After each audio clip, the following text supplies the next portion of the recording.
My name is Liz McLean, and my talent for the Miss Veteran America 2012 competition will be reading some of my most recent articles via the Business of Professional Women's blog. In the past, acting was most certainly a way for me to express myself other than sports. But once I joined the service, my ability to act and the frequency of which I was able to perform was greatly diminished. Therefore, I turned to writing as a means to express myself. I started writing much more heavily when I was deployed, sending articles home that were being published in local magazines or local websites. Since then, I have perfected my writing skills and have taken great pride in being able to look outside the box and kind of dabble in those shades of gray that people aren't necessarily always so willing to talk about. My first article is actually titled The Quarter Life Crisis. This was the first article I actually submitted to the Business of Professional Women, and I would like to read it for you. The concept of the midlife crisis should hit around the actual middle age. This dramatic era of self-doubt where people start agonizing over the imminent passing of their youth.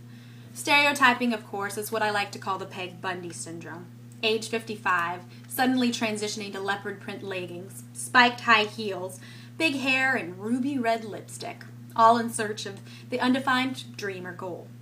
The result of this crisis may end up as this burning desire to make significant changes in the essential aspects of day-to-day life, specifically in career and work-life balance. It becomes this constant yearning to find the next challenge. But for a military woman, what happens when that midlife crisis occurs at the age of 25? The world has to be ready for the women veterans who are going to take the world by storm with their eternal ambition. Pictured a disciplined military academy college alumni with an additional graduate degree who served stateside and overseas in a leadership role in a time of war. Picture a woman who's tackled any logistical nightmare, placed her in front of her, impacted lives across varying spectrums, traveled the world for business or pleasure, exhausted her own humanitarian efforts, is financially secure, wears camouflage with her hair neatly in a bun, and a tube of lipstick in her back pocket. Likely found a significant other who, depending on the female, may or may not have been able to keep up with her. Pushed the limits of nearly every physically demanding event, and still has this burning void in life with the undefined definition to succeed. The question starts becoming, what's next? What do you do when you still have self-doubt because you don't want to just sit back and really relax, but want to continually make a difference on the quest to break away from mediocrity? For me, I'm hoping the answer ends up as I join the civilian world will I have to continually prove myself with intellect, while signing up for an Ironman in Texas to prove myself physically. For some of my closest military friends, the answer has been to venture towards medical school as a second career, go back to become a pilot after already serving 5 years as a maintenance officer leading hundreds, teach English to Japanese forces, or start her own nonprofit organization. Many people squabble over the concept of a 20-something-year-old feeling like they have a lack of meaningful goals in life. We're all still considered young and have our whole lives ahead of us. The fact of the matter is, when you have accomplished as much as these women in the military have in such a short period of time, there's a feeling of not knowing where to find the next challenge. So we don't look back at the age 55 and say, man, I wish I'd accomplished what I wanted when I was younger. At the end of the day, these ladies simply wonder, what's my next challenge or goal to achieve? Am I really doing well enough? I need more. The final article that I would like to read for you as my submission is titled, Love is the Most Important Thing. This article was written when I found out that my father was diagnosed with cancer.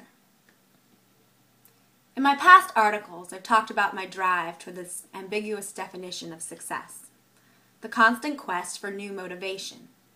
While I've always been someone who recognized the efforts of others, it wasn't until recently that I realized how the unwavering support of one particular person is truly what carried me on for the past 27 years. Without him, success would have been a much smaller meaning. Not but a few weeks ago, my father was diagnosed with stage 4 lung cancer that has metastasized throughout his entire body. I've had horrendous experiences in life, but finding this news was by far the most gut-wrenching.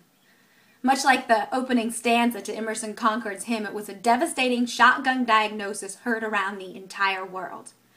Flying out to California to sit in the oncologist's office as jingle bells played in the background was more than surreal. But it was my father's positive mindset that made it seem like Christmas after all. As he goes from doctor to doctor, hearing the trials and tribulations of what he must endure, one thing really never vacillates: his positive attitude and his mantra to fight with all his heart. When I say to him, "Dad, you're an inspiration to start appreciating what is important in life," his response is, "Liz, I've always said love is the most important thing in the world. Some people thought I was crazy, but I've known that it's supporting family, friends, and having a positive attitude is all that matters." As I began to reflect on life, I started realizing that it was him that got me to the point of success. There's no doubt I've worked hard in my life, but without my dad's love and support growing up, I wouldn't be anywhere. Starting to compete in running events in kindergarten, my dad was there as a cheering squad for every road, cross-country, or track event. I can still hear him in the background chanting, "Go, Liz, go," as I came around the bend. He was there for every drama performance, every monologue, for my Miss Junior America competitions when I was younger, my biggest fan for my newspaper articles I drafted, my sailing teacher, my horse show applauder, my driving teacher, my example of work ethic, and the one person who constantly told me he thought I was beautiful. When I think back to the momentous occasions, such as when my USAFA acceptance envelope came in the mail, parents' weekends, graduation, my wedding, nearly every Thanksgiving, no matter where I was in the world, he's been there. My #1 fan. The point being that sometimes when you think you've accomplished so much success on your own, you fail to look behind the scenes to see who may have been their catalyst. My father has given me the faith to prevail, and now it's my turn to stand by him to help him to make this fight. Cheers to you, Dad. You were right. Love is the most important thing in the world. We'll keep calm, and we'll carry on. This concludes my submission for the Miss Veteran America competition. Thank you for taking the time to view my application. I look forward to continuing on in the process to represent both women and veterans in this nation. Thank you.